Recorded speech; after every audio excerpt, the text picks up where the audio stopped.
একবারে সামনেটা বাইর করা হয়, সামনেটার জন্য কষ্ট হবে, তার চাইতে আরো দ্বিগুণ কষ্ট হবে।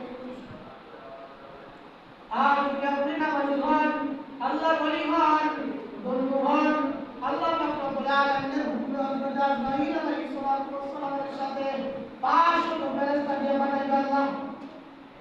500 ফেরেশতার হাতে, এক একজনের হাতে থাকবে এক এক করে আমল, এক এক করে সুগন্ধি।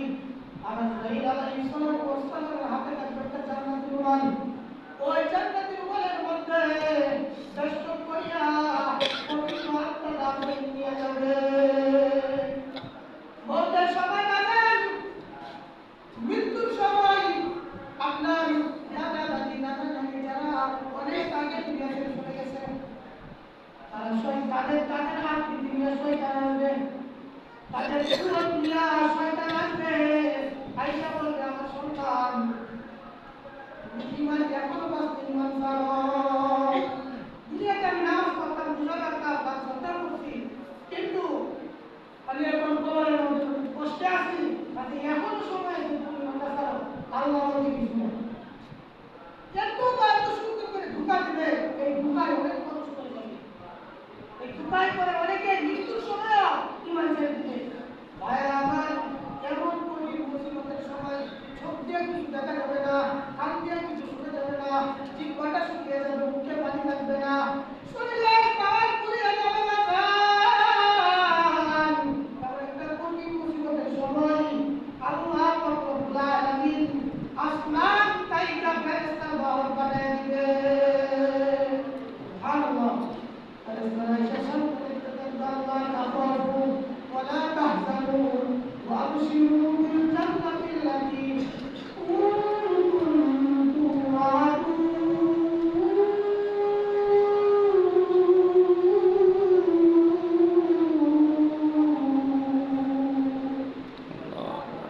ফেরেশতারা এসে সামনে দেখতে থাকবে, একটু আগে ছিল শয়তান আল্লাহ ওয়ালা বিল্লাহ ইমান দেওয়ার জন্য শয়তানকে বানায় মেধায় মুসলিম।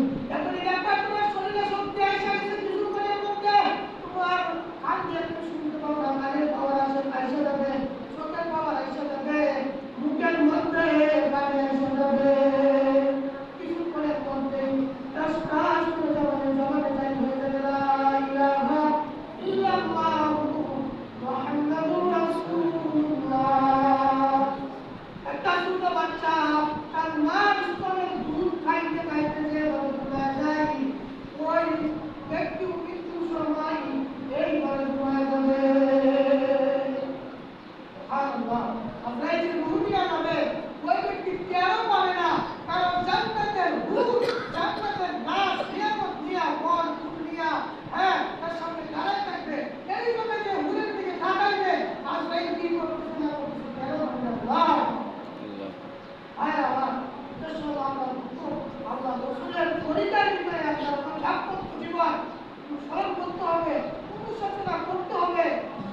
36 এই শেষের 5টি ভ্যালুর মধ্যে একজন কদরে না কাজে এই 5টি ভ্যালুর মধ্যে আমাদের করতে হবে যদি এই কদরের রাজনীতি করতে পারতে পায়রা বারান্দা রব্বুল আলামিন আমাদেরকে মৌতের আগে যেন দুনিয়া থেকে অল্প হায়াতের ভিতরে যেন আমাদের দাম্পত্য জীবনটা যেন আল্লাহ এবং আল্লাহ রসুলের পরিবার ভিতরে কাটানোর তৌফিক দান করুন ভর্তি নিষ্কৃষ্ট করতে সরকার তৌফিক দান করুন আল্লাহ তাআলা সকলকে দিনের কাটি বুঝাই হিসাবে প্রদান করুন আমিন।